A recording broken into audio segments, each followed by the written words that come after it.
Don't go in there. The voice, sharp, desperate, cuts through the warm Georgia air just as Charles Whitman reaches for the front door of his Buckhead estate. His fingers hover inches from the polished brass handle when he turns, startled. A small boy sprints barefoot across the stone driveway. He can't be older than 7. His shirt is torn. His pants streaked with mud and engine grease. A yellow wool hat, sun-bleached and frayed, clings to his head as he runs, waving both arms in the air like warning flags. Charles steps back. What the hell? The boy stops at the foot of the porch, panting hard.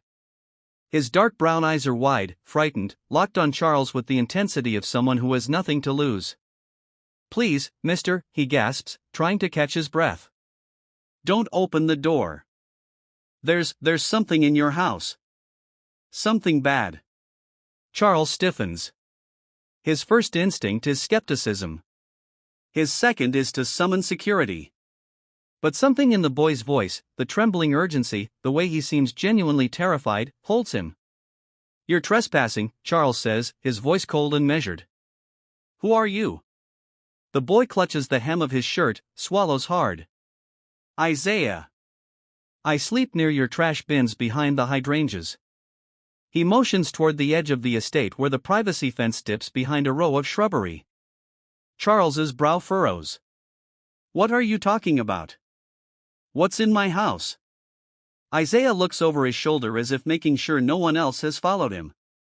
Then he whispers, "2 men last night. They broke in. I saw them from where I was hiding. One of them had tools. They messed with something under the counter in your kitchen. They were talking about the air."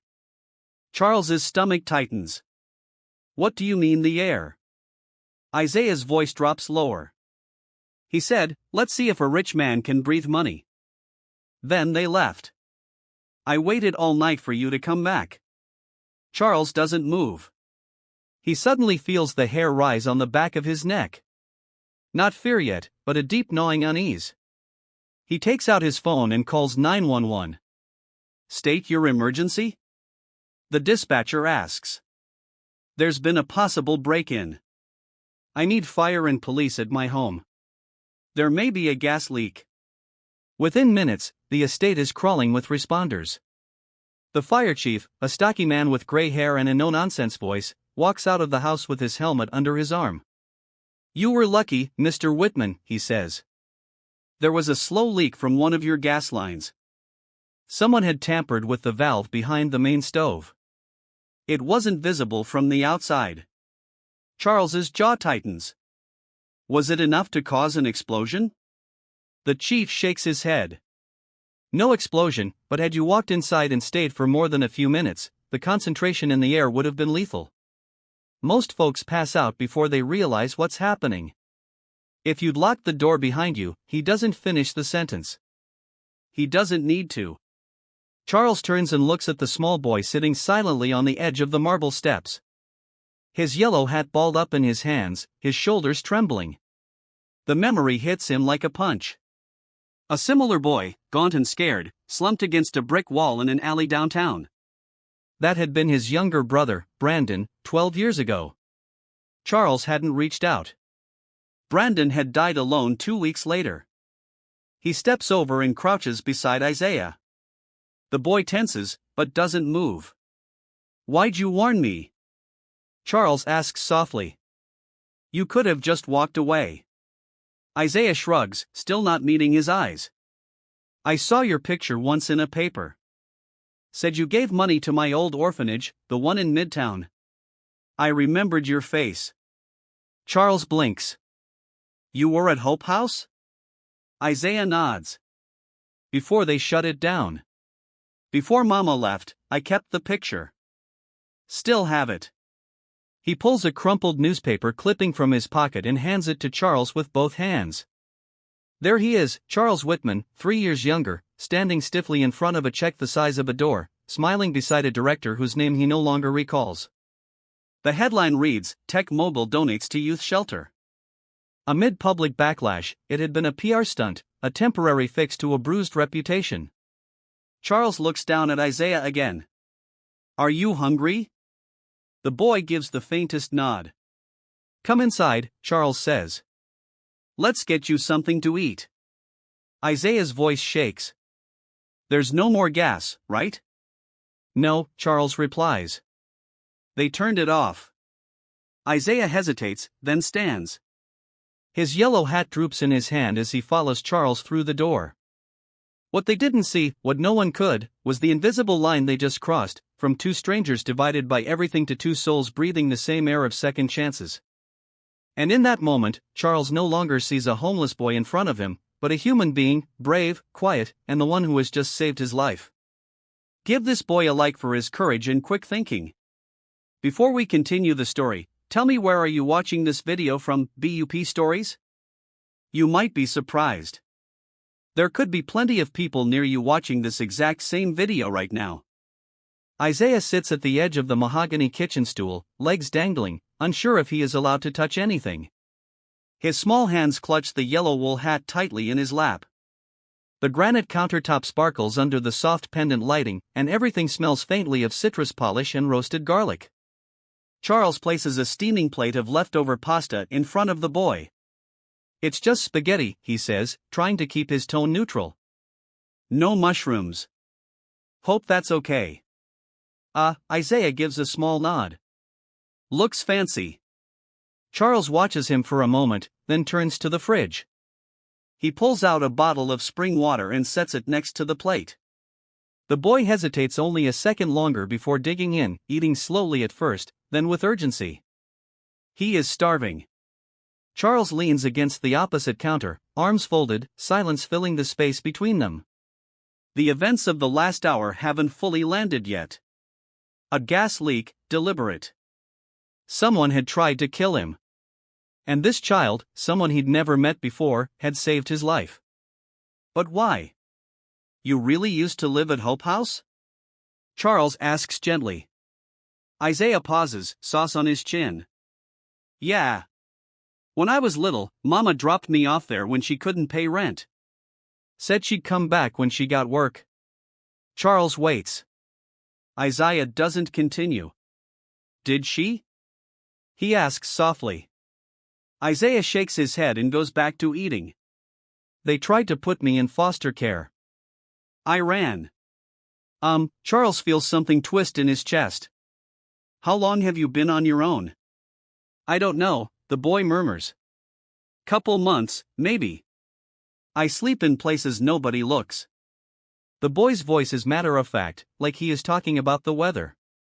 Charles thinks of his own childhood, gated communities, private schools, a driver who picked him up in a town car. He'd never once gone hungry, never had to fear falling asleep in the wrong alley. And yet, he had failed his brother. Brandon had spiraled out of control before anyone in the family could or would intervene. Drugs, homelessness, mental illness. Charles had thrown money at the problem, written checks, paid for rehab, but never once sat down and listened. He hadn't even gone to the hospital the last time. Only to the funeral. Isaiah's story scrapes something raw inside him. Why did you keep that newspaper? Charles asks. That photo of me? Isaiah shrugs. You looked nice in it. Like maybe you actually cared. He says it without sarcasm. Charles turns away for a moment, pretending to rinse a clean plate. That donation, it wasn't what it looked like. I only did it to fix bad press. I hadn't even visited the place before that photo was taken. Isaiah chews slower. I still thought maybe you were different. Charles looks over his shoulder. After everything you've been through, how could you still think that? The boy doesn't answer. He just shrugs again as if hope was a habit he hadn't been able to shake. After a pause, Charles asks, where did you sleep last night? In the little gap behind the bins, Isaiah says. It's warm there. Smells, but better than some places. Charles exhales. You said you saw two men last night. Did you recognize them? No. They wore hoodies. One of them had a flashlight. The other kept watch. Did they say anything else? Isaiah looks up. One of them said, he's going to sleep deep tonight. That's when I knew it was bad. Charles nods slowly. You stayed until I came home. That's a long wait. I didn't want you to die. Those 5 words slam into him harder than he expected. A boy who had no one, no food, no home, had waited all night not to steal, not to beg, but to warn a stranger. Charles clears his throat. You're not going back out there tonight. Isaiah freezes. You mean I can stay for tonight? Yes, Charles says. We'll figure out the rest in the morning. The boy looks down, visibly trying to hide a small private smile. After dinner, Charles shows him the guest room, small but warm with a clean bed and a nightlight. Isaiah hesitates at the door, looking around like he's entered a dream. There's fresh towels in the bathroom, Charles says. Shower's all yours. I'll leave a shirt outside the door. Isaiah blinks at him. You're really nice for a rich guy. Charles tries to smile. Don't let it get around. I've got a reputation. The boy laughs, a sound so honest and brief it almost startles Charles. Later that night, Charles sits alone in his study. The news is on mute. He stares at the grainy image of himself on the screen, security footage from the estate, capturing the moment Isaiah stopped him. The news ticker reads, CEO targeted in gas tampering incident, police investigating possible sabotage. He mutes the television again and looks down at the newspaper clipping Isaiah had left on the desk. His own face, 3 years younger, smiling with hollow pride. What had Victor said the last time he came to Whitman Development? Something like, you took my house, my job. What do I tell my son when he asks why we sleep in a car? Charles had shrugged him off. Had security escort him out. What if it had been Victor? The thought comes like a gust of cold air. He opens his laptop and begins typing. Victor Freeman, South Atlanta eviction, complaint history, employment records. Something tells him this isn't random. Upstairs, the hallway light dimmed as Isaiah curls under a warm blanket for the first time in months. He places the yellow hat on the nightstand next to a glass of water and whispers to himself, please don't kick me out tomorrow. He doesn't know that Charles is already downstairs writing out a plan not just to protect the boy, but to finally face the ghosts he's ignored for far too long. And maybe, for the first time, he is ready to listen. Charles wakes earlier than usual. The house is quiet, the kind of silence that wraps around you like fog. For a moment, he sits on the edge of his bed, elbows on his knees, staring down at the hardwood floor as morning light creeps across it. Something feels different today. Not just the near death from gas poisoning. Not even the boy sleeping upstairs. It is something heavier, something awakening. By the time he's showered and thrown on a navy flannel shirt and jeans, the smell of toast is already drifting from the kitchen. That stops him cold. He never uses the toaster. No one does. His housekeeper doesn't arrive until noon. He walks downstairs cautiously. Isaiah stands by the kitchen counter, awkwardly buttering toast with a plastic knife. His shirt, 2 sizes too big, hangs off his frame like drapes. He's folded up the sleeves, but one side still flops over his hand. Charles recognizes the shirt. It had belonged to Brandon. Isaiah turns. Morning. Charles raises an eyebrow. Didn't expect you to be up this early. I was hungry, Isaiah says simply. And you said I could stay, so I figured I could make toast and not get in trouble. You figured, right? I'm in. The boy relaxes a little and places an extra slice on a small plate. Want some? Charles hesitates, then nods. Sure. They sit together at the island counter, eating in silence. For a moment, it feels like something out of a memory. Charles never had a quiet morning, a simple meal, the absence of performance. After breakfast, Charles leans back in his stool. I want to ask you something serious, Isaiah. The boy stops chewing. Those 2 men, if I show you some photos, do you think you could recognize them? Isaiah looks unsure. Maybe. I didn't see much. One of them had a scar near his eye, and he walked with a little limp. Charles's heart skips. That's more detail than he expected. I might have a name, he says. Victor Freeman. Does that mean anything to you? Isaiah frowns, thinking. No, but one of them said something like, he owes me his life. Charles leans forward, the words cutting sharper than intended. Are you sure? Isaiah nods slowly. They said it while laughing. One of them had a deep voice like a smoker. Charles pushes away from the counter. He goes into his office and returns with his laptop. I need you to look at something. He opens a file and scrolls to an archived report from over a year ago. On the screen, a protest photo outside Whitman Development. Grainy but clear enough. Signs, angry faces, and in the center, a man with a sunburned neck and a scar just below his right eye. Isaiah points. That's him. Charles stares. Victor Freeman. He'd come to their office once, yelling, desperate. Charles hadn't even met him in person. His assistant had called security. The incident had been buried with legal paperwork and silence. But the man hadn't forgotten. Charles closes the laptop. Isaiah watches him. You okay? No, Charles admits. I was supposed to help people. I thought building condos meant progress, but maybe all I built were tombstones with marble countertops.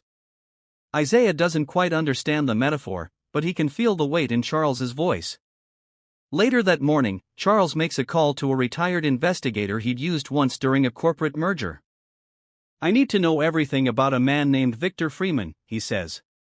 Background, last known address, anything he's filed against Whitman Development in the past 5 years.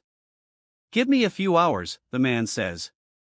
Charles hangs up and turns to Isaiah. Let's go for a drive. They ride through downtown Atlanta in Charles's black Lexus. Isaiah presses his nose to the window, watching the buildings blur by. I've never been in a car this quiet, he says. Can't even hear the engine. That's the point, Charles says. But he smiles. He drives them to a small community center in South Atlanta. It sits across the street from a fenced-off lot where a line of old row houses had once stood, now flattened, replaced by gravel and a sign that reads, Future Home of the Whitman Residences. Isaiah looks out at the empty land. People used to live here? Yes, Charles replies. A lot of families, including Victor Freeman. What happened to them? I happened. Isaiah looks up, confused. Charles takes a breath. We bought the land. We told the city we'd bring in jobs, high-end retail, tax revenue, but the people here couldn't afford to wait for promises. They just got pushed out. Isaiah stares at the lot. Quiet. You didn't know what would happen? I knew, Charles says. I just didn't think it was my responsibility. Back at the house, Isaiah curls up on the couch with a book from the shelf. Charles returns to his study. The report has arrived. Victor Freeman, former electrician, single father, evicted 16 months ago, filed 2 appeals, both denied. Last known address, car registered in his name, impounded 3 weeks ago. No known relatives, no current employment, and a sealed complaint to Whitman Development from over a year ago. Subject line, wrongful displacement. Request for restitution. It had never reached Charles. Marked as non-urgent, then archived. He stares at it, jaw clenched. The intercom crackles. Isaiah's voice comes through timidly. Mr. Whitman. Yes. I think I left my hat in the guest room. Is it okay if I go get it? Charles smiles faintly. Of course. As the line clicks off, Charles sits back, rubbing his temples. He had nearly died because someone wanted revenge. But he had lived because a child remembered a photo one taken for show. Maybe it's time he did something real, for Isaiah, for Brandon, for all the people he hadn't seen until now. By the time evening rolls in, Charles Whitman sits in his study surrounded by files he had never read before.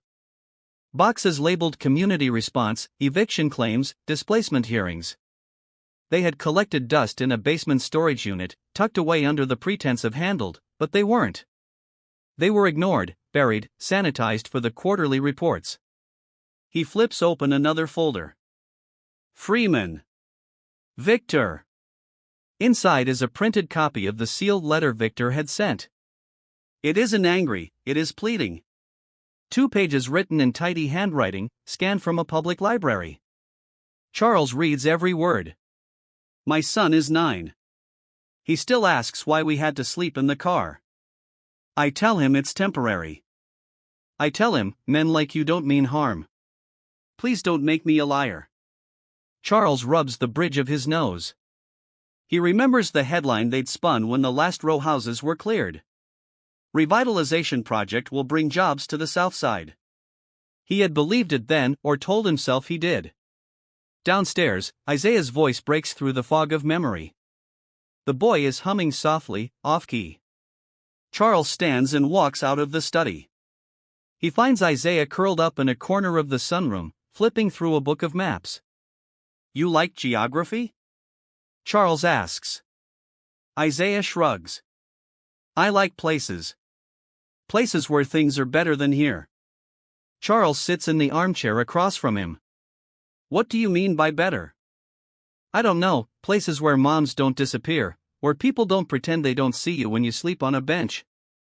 Charles is quiet for a beat. You shouldn't have had to know that kind of world. Isaiah glances up. But I do. A long silence passes between them. Charles finally speaks.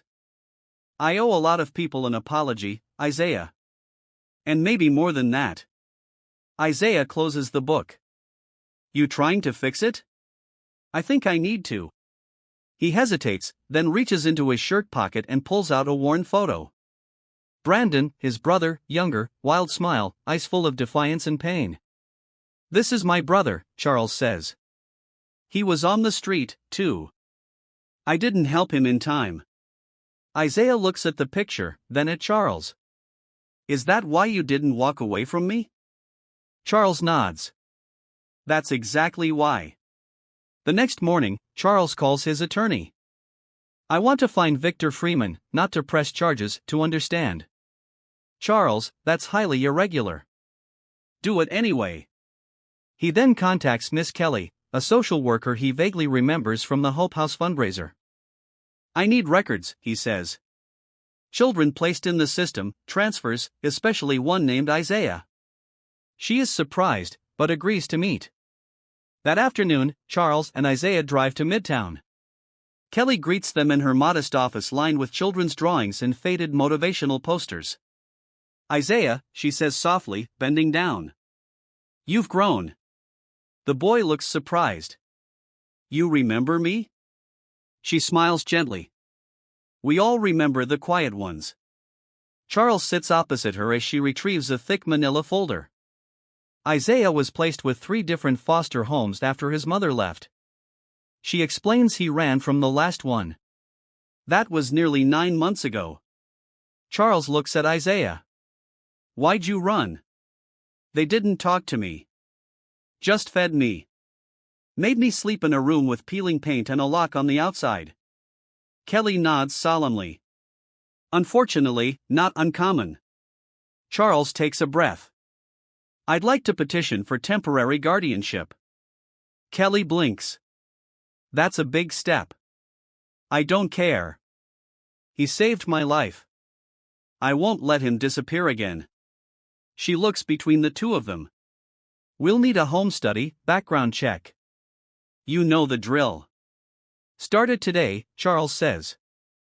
On the ride home, Isaiah is unusually quiet. Charles glances at him. You okay? You want me to stay? Yes, for as long as you want. Isaiah looks out the window. Even if I don't belong in houses like yours. Charles keeps his eyes on the road. You belong where someone sees you. That night, while Isaiah sleeps, Charles receives a call from his investigator. We found Victor. He's holed up staying with a former co-worker. Seems unstable. Lost custody of his son a year ago. Charles doesn't hesitate. Send me the address. The next morning, he goes alone. The house is modest, worn down, front porch sagging from age. A man sits on the steps smoking, scar on his cheek, eyes tired, hardened by years of disappointment. Victor Freeman. Charles steps forward. Mr. Freeman. Victor stands slowly. You're a long way from your mansion, Whitman. I came to talk. You came to ease your conscience. Maybe, Charles says. But mostly I came to say you were right. Victor squints at him. You think words fix eviction? Think that brings back the nights in the car? No. But I'm not here for a headline. Victor takes a long drag. You stole my home. My dignity. My son doesn't even trust me anymore. He says I look like a ghost. Charles steps closer. I never read your letter. Not until yesterday. If I had, you didn't. Victor's voice rises. You had time. You had people. But you didn't care. So why care now? Charles doesn't flinch. Because someone like my brother died on the street. Because a little boy named Isaiah waited 12 hours just to keep me alive. Because I can't live with what I ignored anymore.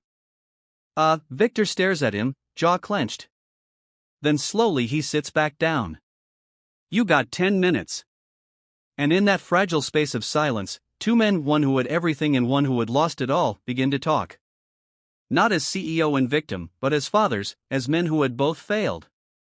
And maybe, just maybe, wanted to find a way back from that failure together.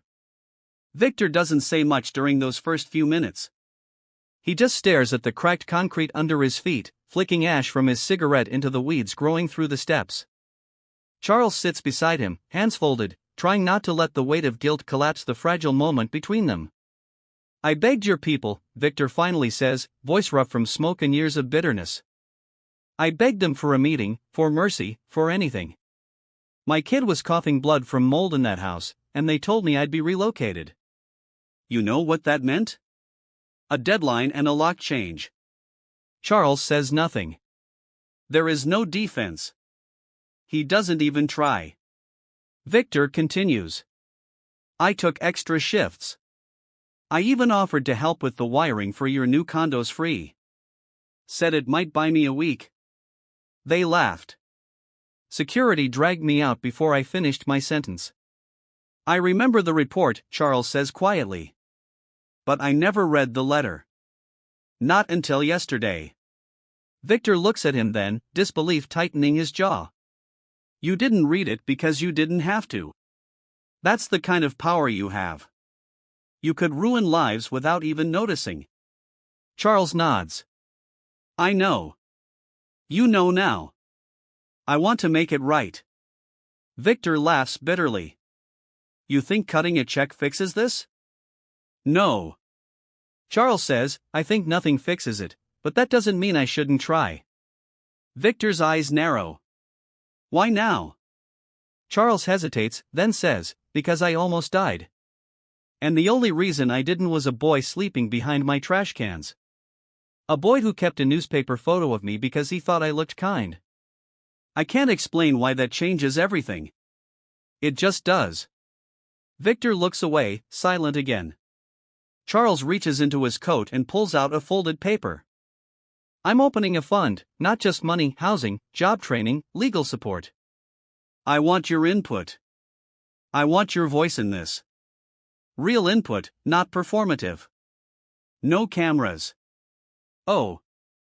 Victor takes the paper but doesn't unfold it. He stares at it like it might bite him.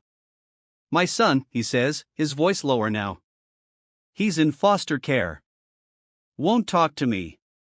Thinks I'm a failure. Charles's eyes soften. Then maybe we start there. Victor's fingers clench the paper. You going to help me get him back? If that's what you want. Yes. Victor studies him again. Then slowly he nods. You get one shot. That's all I need. As Charles walks back to his car, something shifts in the air around him. It isn't absolution. It is weight. The beginning of penance. That evening, back at the house, Isaiah is in the backyard, barefoot on the grass, tracing shapes in the dirt with a stick. Charles watches him from the patio sipping coffee. How was your meeting? Isaiah asks without looking up. Hard, Charles replies. But important. Isaiah nods. He mad at you? He should be, but he listened. He did. Isaiah stabs the stick into the ground and walks over. You going to help him now? Charles nods.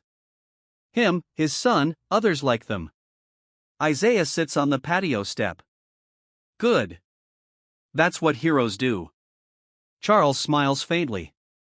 I don't think I'm a hero, Isaiah. The boy leans against him. You're trying. That counts. The next morning, Charles meets with Miss Kelly again. This time, he brings Isaiah and hands over completed forms for emergency guardianship. We fast-tracked the background check, Kelly says. I've never seen someone move this quickly, especially someone in your position. Charles shrugs. Positions change. Isaiah clutches the yellow hat in his lap like a security blanket.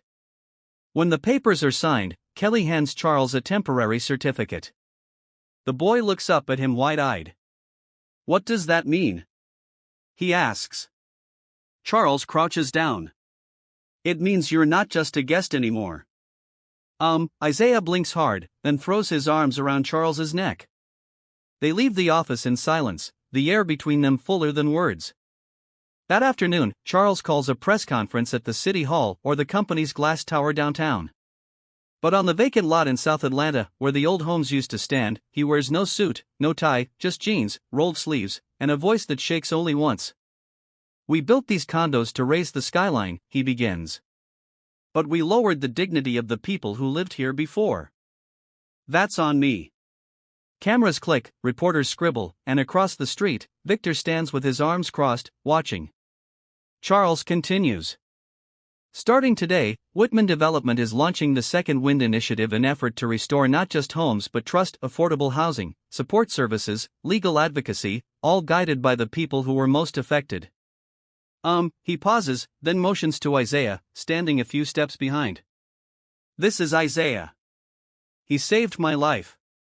He reminded me that the most invisible people often carry the most powerful truths, and I refuse to look away again.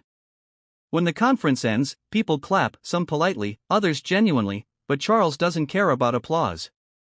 He only cares that Victor gives him a small nod before walking away. That night, Charles tucks Isaiah into bed. The boy holds on to his hat like always. Can I stay here forever?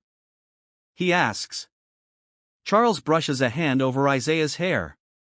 As long as you want. This is your home now. Isaiah smiles, already half asleep.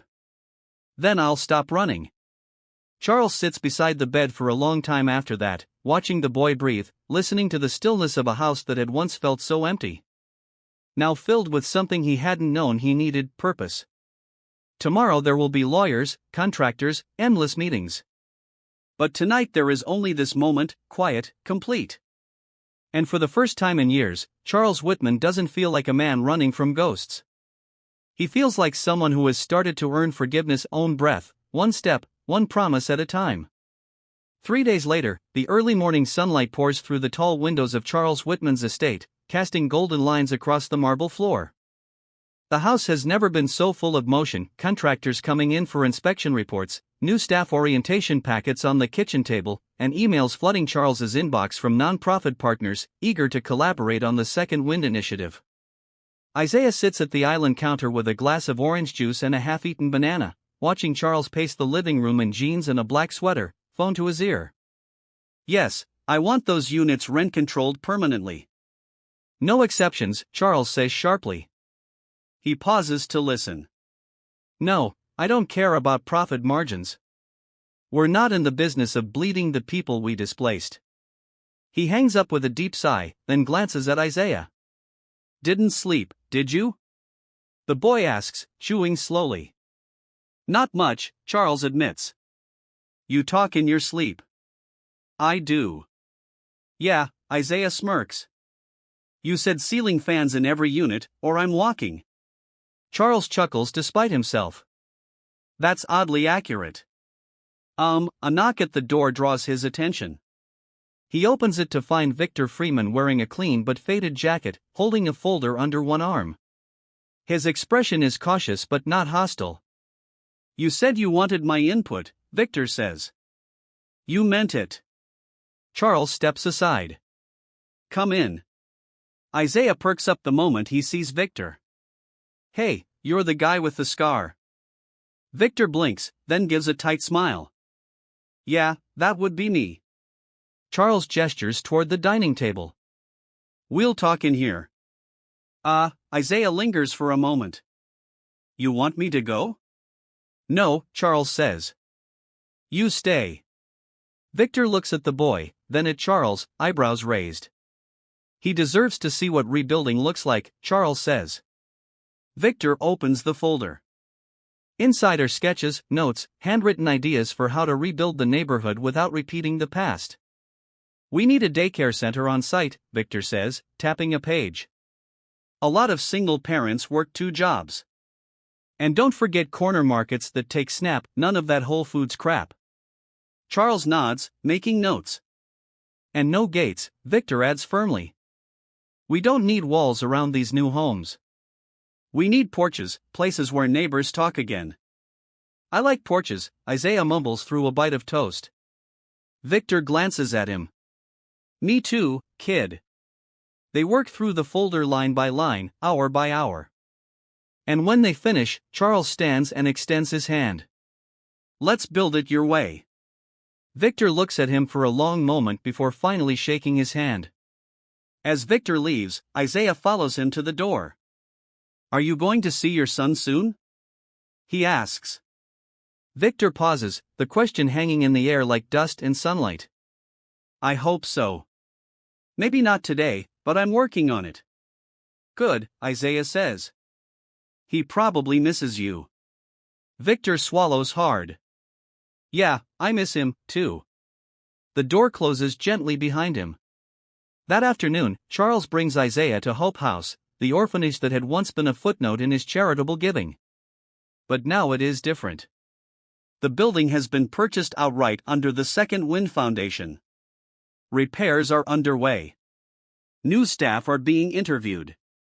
Child psychologists and trauma counselors walk the halls in sneakers, not heels. This place looks better, Isaiah whispers, holding Charles's hand. It will be, Charles says. We're naming the new wing after you. Isaiah stops. Me? Yeah, the Isaiah Hall for kids who never got a real chance but gave one anyway. The boy blushes, looking down at his sneakers. Can it have bean bags? It'll have whatever you want. That night, back at home, Charles is reading Isaiah a story when the boy interrupts. Why didn't you help your brother? The question lands like a punch, soft, unexpected, but deep. Charles closes the book slowly. I was selfish. I thought sending money was enough. I thought if I didn't see the pain, it couldn't touch me. Isaiah nods solemnly. I think sometimes people forget pain doesn't need an invitation. Charles blinks, his throat tightening. You're right, he whispers. Isaiah leans back on the pillows. But maybe you helping me is kind of like helping him, too. Charles looks at the boy, eyes suddenly burning. He reaches out and places a hand over Isaiah's. Maybe it is. Outside, the wind rustles through the trees. The house, once sterile and cold, now carries the quiet warmth of something human, something healing. The next morning, Charles is on the phone with a city councilman when Isaiah walks in holding a small cardboard box. What's that? Charles asks, covering the phone. Isaiah opens the flaps. Inside are 2 photographs, a plastic dinosaur missing an arm, a packet of crackers, and the folded newspaper article with Charles's picture. My treasure box, Isaiah says proudly. Charles hangs up the phone. That's everything you have? It was. Charles looks at him for a moment, then nods. Let's add to it. He opens his desk drawer, pulls out a keychain with the Whitman crest on it, and hands it over. Isaiah turns it in his hands. This is real silver. Solid, Charles says. What's it for? For the front door. For any door? It means you belong. Isaiah smiles, a little crooked, a little cautious, but it reaches his eyes. And with that, the boy who used to sleep behind trash bins becomes, without fanfare or ceremony, part of something permanent, not a guest, not a statistic family. As the sun climbs higher, the two sit side by side, one man learning to listen, one boy learning to trust, quietly building a future neither had expected, but both had always needed. BUP stories. It is Sunday morning when Charles Whitman finds himself standing in front of a church he hasn't stepped inside since his mother's funeral, nearly 2 decades earlier. The building stands modestly on Auburn Avenue, its red brick faded by time, its wooden pews visible through stained glass windows that flicker in the sun. Isaiah stands beside him, squinting up at the bell tower. This where you used to go? The boy asks. Only when I was a kid, Charles replies. Back when I still believed that silence meant peace, not avoidance. Isaiah tilts his head. What's that mean? It means I used to sit here and pray for people I didn't want to talk to. Charles smiles, then nods toward the door. Come on, there's someone inside I want you to meet. Inside the church, the Reverend Grace Taylor stands near the altar, flipping through the day's hymnal list. Her silver curls catch the morning light, and her eyes, though kind, hold no illusions. She'd known Charles since he was a boy, known Brandon, too. And she'd been the last person to visit him before the overdose. Well, if it isn't the Whitman who finally shows his face without a check in his hand, she says, arms folded. Charles gives a sheepish grin. I figured I owed more than money this time. Grace raises an eyebrow, then looks at Isaiah. And this little man? This is Isaiah. He's the reason I'm still breathing. Isaiah gives a small wave. Hi, ma'am. Polite, too. Grace steps forward and crouches a little, looking Isaiah in the eyes. You've got good instincts. Don't let the world steal them. Isaiah nods, not quite sure what to say. Grace stands and looks back at Charles. You didn't come just to reminisce, did you? Charles shakes his head. I need help. I'm rebuilding Hope House. I need someone who knows what healing actually looks like. Grace's expression softens. You finally listening, Charles? He nods. I'm trying to. She walks to the altar, touches it gently. I'll come, but only if you promise not to turn this into another press moment. These kids don't need heroes. They need people who show up when no one's watching. Deal, Charles says without hesitation. As they leave the church, Isaiah tugs on Charles's sleeve. She's kind of scary. She's exactly the kind of scary we need, Charles says with a grin. Back at the estate, the phone rings just as they step inside. Charles answers, his expression shifting immediately. Yes, that's correct. Wait, what? Where? He hangs up and turns to Isaiah. That was Kelly, the social worker. Victor's son, Jacob, was located. He's in a group home in Mon. They think he's ready to see his dad. Isaiah's eyes widen. You going to tell him? Charles nods. Right now. They drive to Victor's temporary residence, a 2-room rental tucked behind a tire shop. Victor opens the door shirtless, holding a coffee mug and blinking in surprise. Jacob, he says before Charles even speaks. We found him, Charles confirms. You can see him, but you'll need to go through a supervised visit first. Victor exhales, setting down the mug. He hates me. He's scared, but scared doesn't mean gone. Victor looks away for a long moment. What if I fail him again? You already didn't, Isaiah says from behind Charles. You didn't disappear. That counts. Victor smiles faintly. Smart kid.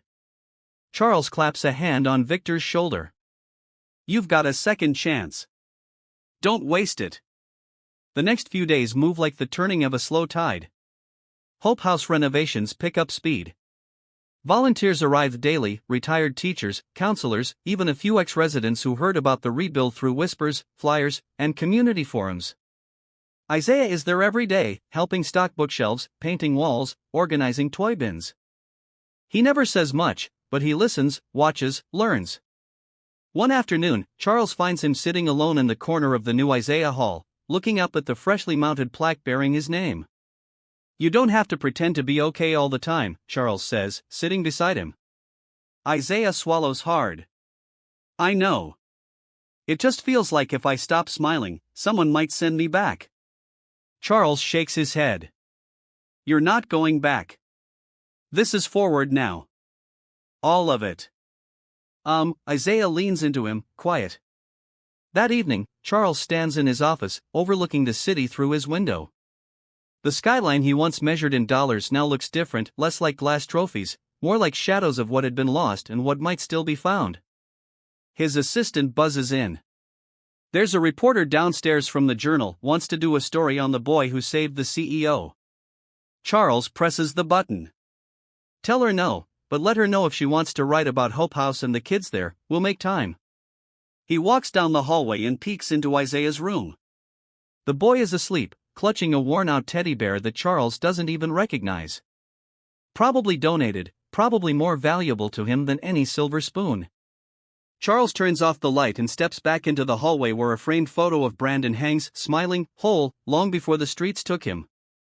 "For what it's worth," Charles whispers, "I think I'm finally listening." And in that quiet house, no longer hollow, no longer echoing with absence, Charles Whitman finally understands what it means to be present.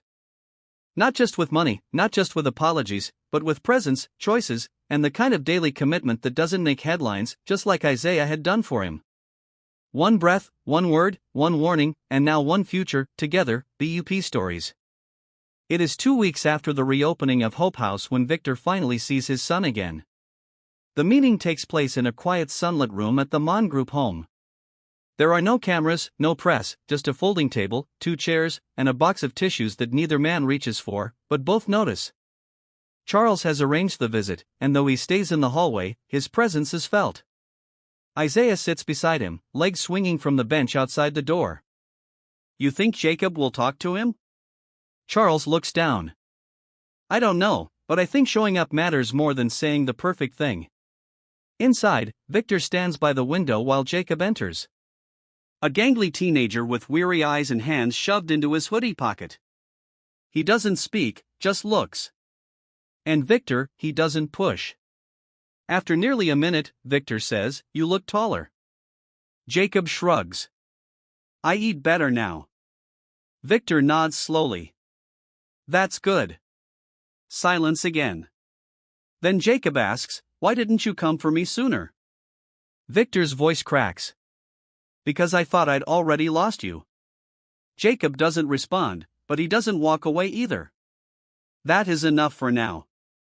Later that evening, Charles and Isaiah stop by a modest diner just off I-75. It is a small place with checkered floors and booths that squeak when you sit. Isaiah devours a plate of pancakes like he hasn't eaten in days. "You know you can ask for something else, right?" Charles chuckles. "You don't have to eat breakfast for dinner just because it's cheap." Isaiah grins through a mouthful. "This isn't cheap. It's perfect."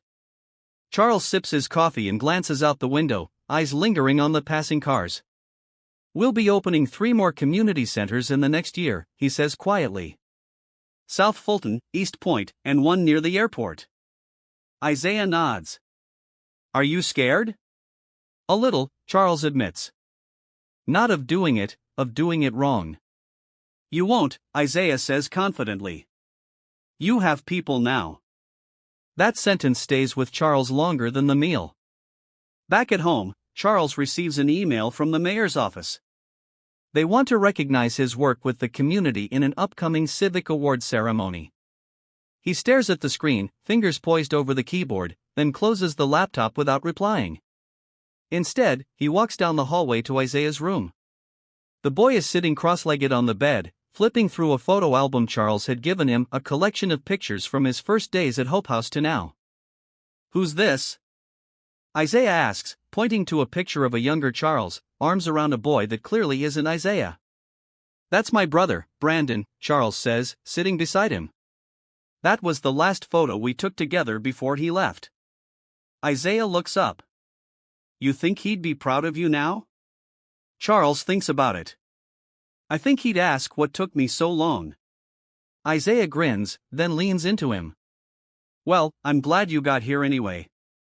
The next morning, Charles takes Isaiah to a small park near the heart of the city. Just a patch of green surrounded by brick buildings with a broken fountain and a single playground. Children are running around barefoot, mothers on benches, grandparents pushing strollers. A woman sits near the edge of the field with a guitar, singing softly to herself. Her voice trembles but holds a kind of peace that stops Charles in his tracks. Isaiah tugs his sleeve. "That's her." Charles looks down. "Who?" "That's my mom." The words hit like a slow-moving train. He turns sharply, scanning the woman's face. She is thinner than he remembers from the shelter's intake photo. Older, fragile in a way only life could shape. "Are you sure?" he whispers. Isaiah nods. "I remember her hands. She used to sing when she braided my hair." Charles's breath catches. "Do you want to go to her?" Isaiah hesitates, heart pounding. "Not yet. Can we just sit?" So they sit on a bench, silent, watching her sing to no one and everyone. Charles doesn't push. He just stays. It is nearly an hour before Isaiah stands, walking slowly across the field. Charles stays behind, watching as the boy approaches the woman. She looks up, startled, guitar slipping from her lap. Then she reaches out, hand trembling. Isaiah falls into her arms. No words can be heard from where Charles sits, but he sees everything in the way her shoulders shake. In the way Isaiah buries his face against her neck like he is 4 years old again. When Isaiah returns, tears fresh but eyes bright, Charles doesn't ask anything. "She's been clean 6 months, Isaiah whispers. She didn't come back because she thought she'd ruin me." Charles nods. "Do you want to see her again?" Isaiah clutches his yellow hat in both hands. "Yeah, but I still want to stay home with you." Charles smiles. "You're allowed to have both." That night, back in the quiet of the estate, Isaiah places a new photo in his treasure box, a picture of him and his mother in front of the fountain. He adds a small pebble he picked up from the park. "I think this means things don't stay broken forever," he says. Charles tucks him in, his hand resting briefly on the boy's shoulder. "No," he whispers. "Not if someone's willing to fix them." And in the silence that follows, beneath the roof of a house once built on distance, two lives continue to stitch themselves back together, slowly, deliberately, lovingly, until nothing feels broken anymore. BUP stories. The ceremony isn't supposed to be grand. Charles has insisted on that. No red carpets, no velvet ropes, no suits and ties, just folding chairs arranged under a white canopy in front of the newly rebuilt Hope House. The late spring breeze rustles. The banners hung above the entrance. The banner reads in bold navy lettering, "The Isaiah Hall, a place to begin again." Isaiah sits in the front row, swinging his legs nervously, wearing his favorite gray hoodie and a clean pair of jeans Charles had bought him the week before. The yellow knit hat, faded now and fraying, sits proudly on his head, even in the warm afternoon sun. Charles stands beside the podium, fingers loosely holding a folded speech he isn't sure he'll use. In the crowd are faces both familiar and new.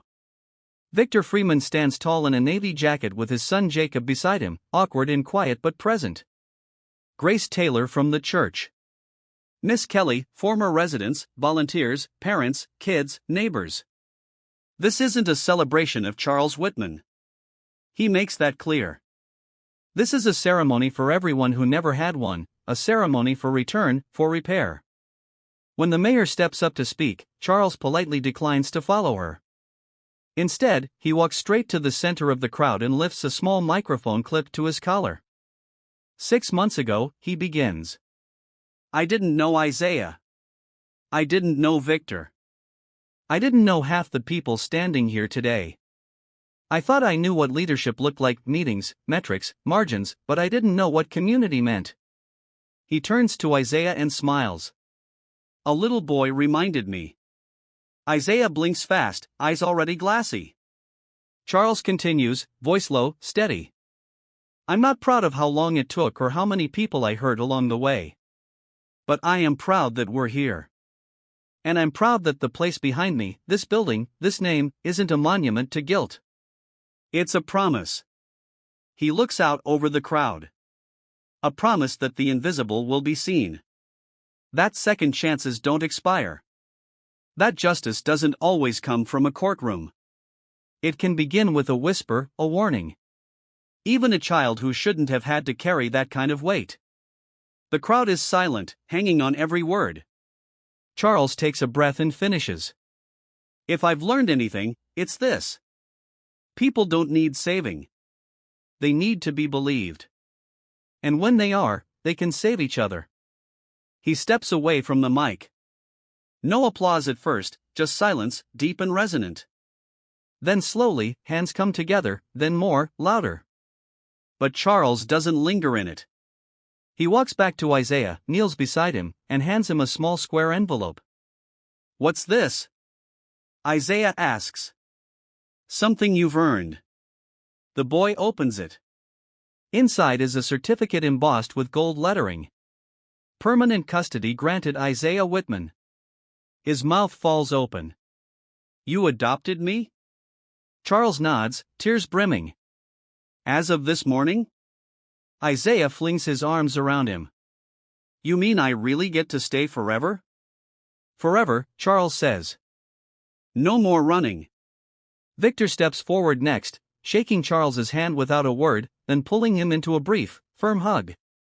Charles returns it. I saw Jacob smile today, Victor whispers. First time in almost 2 years. Charles grips his shoulder. It's just the beginning. That evening, back at the house, Charles and Isaiah sit on the front steps beneath the porch light. The air is soft, scented with jasmine, and the faint smoke of someone grilling a few houses down. Fireflies blink lazily along the hedges. Isaiah has his treasure box open between them. Inside are all the pieces of his story: the newspaper clipping, the photo with his mom, the pebble from the park, a dried wildflower someone had tucked behind his ear at the ceremony, and now the adoption certificate. Charles watches him silently for a long time before speaking. You ever think about what would have happened if you hadn't said anything that day? Isaiah nods. Sometimes. What do you think? The boy looks up at him. I think you'd be gone and I'd still be sleeping behind trash bins, and maybe I wouldn't have talked to anyone again. Charles's throat tightens. You gave me more than my life, Isaiah. Isaiah reaches into the box and pulls out the yellow hat. This is the only thing I had for a long time. When I didn't feel like a real person, I'd pull it over my eyes and pretend I was someone who mattered. He holds it out. Can you keep it now? Charles blinks, caught off guard. Are you sure? I don't need it anymore, Isaiah says. Because now I know I matter. Charles takes the hat like it is made of gold, pressing it gently to his chest. You always did. They sit in silence for a long time after that, watching the night settle in, not with fear, but with a kind of stillness that neither had known before. From the edge of the lawn, motion sensor lights flick on. A delivery truck rolls down the street. Somewhere in the distance, church bells ring. Not for a funeral, not for a ceremony, but for the simple passing of time. And in that quiet beneath stars that don't care where you're from, Charles Whitman and his son finally exhale, safe, whole, and together, BUP stories.